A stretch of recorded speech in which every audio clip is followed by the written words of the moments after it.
Olá meus amigos, olá minhas amigas, sejam bem-vindos novamente aqui à nossa dica semanal de Direito Administrativo. Eu, professor Gustavo Amaral, estou aqui com vocês para a gente cumprir nosso compromisso semanal e hoje vamos falar uma dica sobre improbidade administrativa. Vamos estudar aqui um pouquinho acerca da Lei 8429 de 92, 8.429 de 92, que é a lei que descreve as condutas de improbidade administrativa. O que a gente vai falar de improbidade hoje, professor? Vamos falar das penalidades que podem ser aplicadas ao agente público ou terceiro que realize o ato de improbidade administrativa. Penalidade estas que estão previstas lá no artigo 12 da Lei 8429. Bacana, pessoal? Muito bem, professor. O que vai acontecer se o indivíduo cometer improbidade? Se ele cometer enriquecimento ilícito, haverá perda da função pública? Sim, há perda da função pública. Se ele cometer prejuízo ao erário, haverá perda da função pública? Sim. Veja que nós colocamos os três atos de improbidade: enriquecimento ilícito, prejuízo ao erário, atentar contra os princípios da administração. Professor, se ele atentar contra princípios, também haverá perda da função pública. Professor, vai ter ressarcimento integral do dano se ele cometer enriquecimento ilícito? Pessoal, você vai colocar assim, ó. Quando houver... Sim, presta atenção no detalhe. O que é esse ressarcimento integral do dano? Do dano causado ao patrimônio público. Se na tua prova falarem que ele se enriqueceu ilicitamente e ainda causou dano ao patrimônio público, aí vai ter ressarcimento integral. Por quê? Presta atenção na dica. Tem como ele se enriquecer ilicitamente e não causar qualquer dano ao patrimônio público. Ele ganhou uma propina de um terceiro que não tirou do bolso do cara. Ele se enriqueceu ilicitamente, mas não causou dano ao erário público. Bacana até aqui, pessoal? Então entenda, se houver dano, quando houver dano, sim, volta para lá. Prejuízo ao erário, vai ter ressarcimento integral do dano? Sim, porque aqui teve prejuízo ao erário, então aqui teve dano, sim. E atentar contra princípios, vai ter ressarcimento integral do dano? Você vai colocar assim, ó, se houver dano, sim. Se o ato dele, que atentou contra princípios, gerou dano, aí sim. Perda de bens ou valores acrescidos ilicitamente ao seu patrimônio. Vai ocorrer perda de bens ou valores no caso de enriquecimento ilícito? Sim. No caso de prejuízo ao erário? Sim. E no caso de atentar contra princípios, a lei não fala, a lei é omissa. Professor, vai ter multa cível no caso de enriquecimento ilícito? Olha como que você vai memorizar.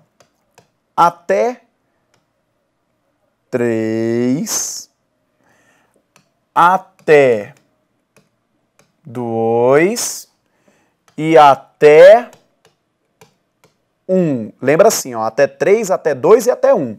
Até 3 vezes o valor do acréscimo ilícito ao seu patrimônio. Não é, pessoal? Acréscimo, isso aqui é um CI. Acréscimo. Até 2 vezes o valor do dano, no caso de prejuízo ao erário.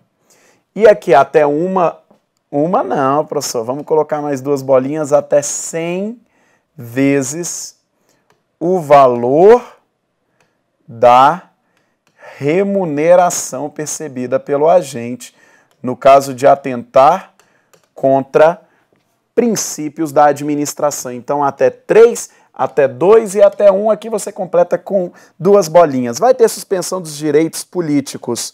No caso de enriquecimento ilícito, vai de 8 a 10 anos. Vai ter no caso de prejuízo ao erário, vai de 5 a 8 anos.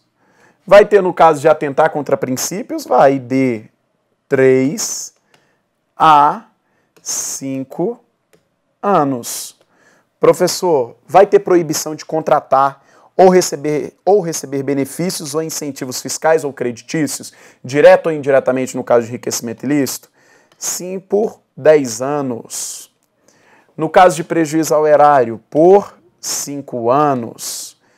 E no caso de atentar contra os princípios, por 3 anos.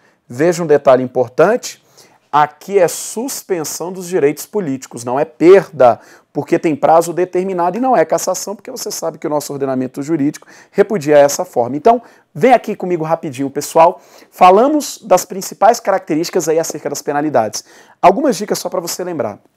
A gente colocou ali perda da função pública, bacana, pessoal, e suspensão dos direitos políticos. Lembra, a perda da função pública e a suspensão dos direitos políticos somente podem ser aplicadas após o trânsito em julgado da sentença condenatória. Então, perda das funções públicas, suspensão dos direitos políticos após o trânsito em julgado da sentença condenatória. Outro detalhe importante. O STJ entende que caso o indivíduo no mesmo ato tenha cometido todos os atos de improbidade, enriquecimento ilícito, prejuízo ao erário e atentar contra princípios da administração, ele será apenado com base naquela mais grave. Então, se ele cometeu os três, será aplicado a eles as penalidades do enriquecimento ilícito mais grave. Ah, professor, se ele cometeu prejuízo e atentar contra princípios, aí aplica-se a de prejuízo. Bacana, pessoal? E um outro detalhe importantíssimo, lembre que a lei, no artigo 12, não fala de sanções de natureza criminal. As sanções ali têm natureza civil, administrativa e política. Elas não têm natureza criminal ou penal. Beleza, meus amigos e amigas do coração? Foi um prazer estar com vocês e até a nossa próxima dica.